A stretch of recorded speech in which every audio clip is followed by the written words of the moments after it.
நேயர்கள் அனைவருக்கும் வணக்கம். ரேவதி சண்முகம் கவிஞர் சமையல் சேனல்ல இன்னைக்கு நல்ல ஒரு உப்பு காரம் புளிப்பா வெங்காயம் பூண்டு சேர்த்து ஒரு புளியோதரை. யூஸ்வலாக புளியோதரைன்னா பொடி போட்டு பண்ணுவோம், அப்புறம் பச்சை மிளகாய் காஞ்ச மிளகாய் இந்த மாதிரி சேர்த்து பிளெயினாக பண்ணுவோம், வேர்க்கடலையெல்லாம் போட்டு பண்ணுவோம். இது வேணா வேர்க்கடலை போட்டுக்கலாம்னா, பட் நம்ம இன்னைக்கு பண்ண போகிறது பூண்டு சின்ன வெங்காயம் எல்லாம் சேர்த்து ஒரு புளியோதரை. இந்த புளியோதரை பார்த்தீங்கன்னா கோயம்புத்தூர் ஈரோடு அந்த பக்கம்லாம் ரொம்ப பிரபலமான ஒரு விஷயம். இது வந்து கிட்டத்தட்ட ஒரு குழம்பு சாதம் மாதிரி இருக்கும், புளியோதரை மாதிரி இருக்கும், ஆனால் நல்லா ஊறி சூப்பராக இருக்குங்க. இதுக்கு பார்த்தீங்கன்னா நான் இன்னைக்கு வந்து ஒரு சின்ன பெரிய எலுமிச்சம்பழம் அளவு புளியை எடுத்து நல்லா கரைச்சி வச்சுருக்கேன். கரைச்சி கிட்டத்தட்ட ஒரு 1.5 கிளாஸ் டம்ளர் தண்ணியில் கரைச்சி வச்சுருக்கேன். நல்லா சின்ன வெங்காயம் ஒரு 15-20 சின்ன வெங்காயம், 15-20 பூண்டு பல். இது பூண்டு போட்டால் தான் இந்த புளியோதரை நல்லாயிருக்கும். இது பிடிக்காதவங்களுக்கு இது பண்ணாலும் வெறும் வெங்காயம் மட்டும் பண்ணால் எப்படி இருக்கும்னு தெரியலை, நீங்கள் ட்ரை பண்ணணும். ஸோ இதில் வந்து நம்ம எண்ணெய் ஒரு 4-5 டேபிள் ஸ்பூன், புளியோதரைனா கேட்க வேணாம், ஒரு 4-5 டேபிள் ஸ்பூன் எண்ணெய்.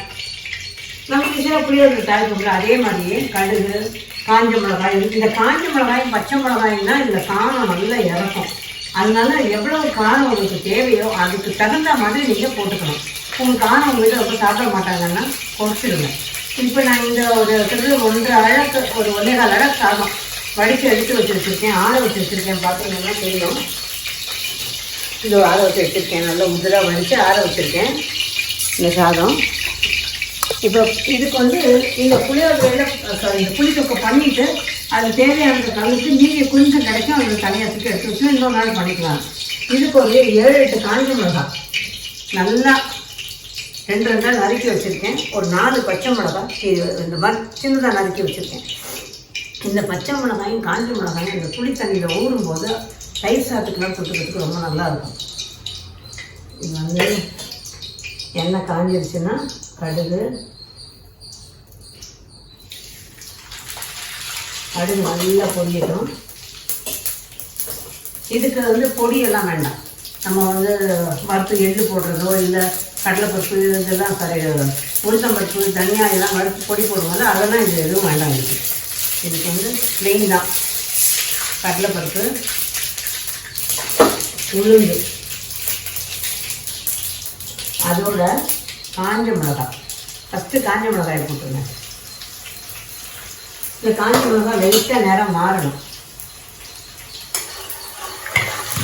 தீ கொஞ்சம் குறைச்சிட்டு இதில் வந்து ஒரு சின்ன பில்லு பெருங்காயம், அவ்வளோதான். ரொம்ப கருப்பு இந்த நிறம் மாற விட்டுறாதீங்க, லேசாக நிறம் மாறணும். இந்த உளுந்தும் கடலைப்பருப்பும் கலர் ரொம்ப மாறிடக்கூடாது, லேசாக பொன்னிறம் ஆகணும், அது போதும். அவ்வளோதான், அழகாக கலர் மாறி இருக்கு. இந்த நேரத்தில் இது எல்லாத்தையும் போட்டுடலாம். பூண்டு, வெங்காயம், பச்சை மிளகாய் இதெல்லாம் போட்டுடலாம். இந்த காஞ்ச மிளகாயிலேருந்து ஒரு விதை விழுந்தது, அதை மட்டும் நிறுத்திட்டேன். இப்போ இதை வந்து நல்லா வதக்கணும். அது வதங்கும் பொழுது இது நல்ல ஒரு மாதிரி வாசனை கமன்னு வரணும். அந்த பச்சை வாசனை போய் நல்ல ஒரு வெங்காயம் பூண்டோட வாசனை மேல் நோக்கி வரணும். அப்படி வந்தால் தான் இது நல்லாயிருக்கும். இது ஒரே 1 ஸ்பூன் சின்னதாக, அவ்வளோதான். இது வந்து மஞ்சள் தூள் போட்டிருக்கேன். இப்போ இது நல்லா வதங்கட்டும். கொஞ்சம் உப்பு சேர்த்துக்கலாம், தூள் உப்பு சேர்த்து வதக்கிட்டு அதுக்கப்புறமா நம்ம ஊற்றிக்கலாம். அந்த புளி ஊற்றி புளியில் போட்டுக்கலாம். இப்போ இது நல்லா வதங்கணும்னு பார்க்கலாம். பாருங்கள், இப்போ இது நல்லா வதங்கிடுச்சு பாருங்கள். நல்லா கமகமகமாக ஒரு வாசனை வருது. இந்த பூண்டு வெங்காயம் வதங்கி அது பச்சை வாசனை போய் அது நல்ல ஒரு வதங்குற வாசனை வரும். அப்போ தான் அதனோட இயல்பு தன்மையில் வாசனை வரும்போது தான் நல்லா இருக்கும். ஆக்சுவலாக அந்த ரொம்ப இந்த பச்சை வாசனை அப்படிங்கிறது அதோட இயல்பு. அதுலேருந்து மாறி இயல்பில் மாறி வந்து வரும்போது அந்த வாசனை கமகமன்னு வரும். அப்போ அது நல்லா இருக்கும். இப்போ இந்த புளி அதில் ஊற்றிடலாம்.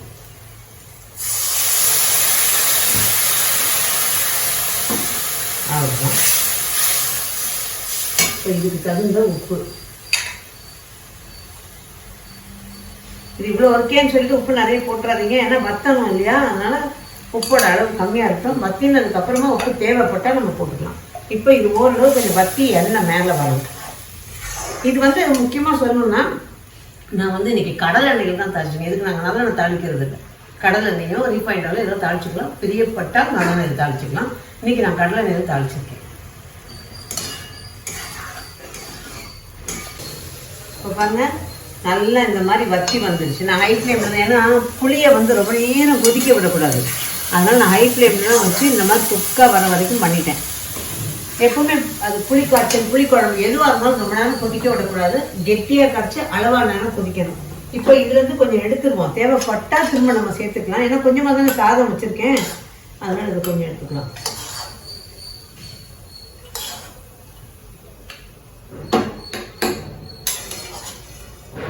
இந்த ஸ்பூனோடு வைக்கிறேன். இப்போ இந்த ஆற வச்சிருக்கோம்ல சாதம், அதை இதில் போட்டுக்கலாம்.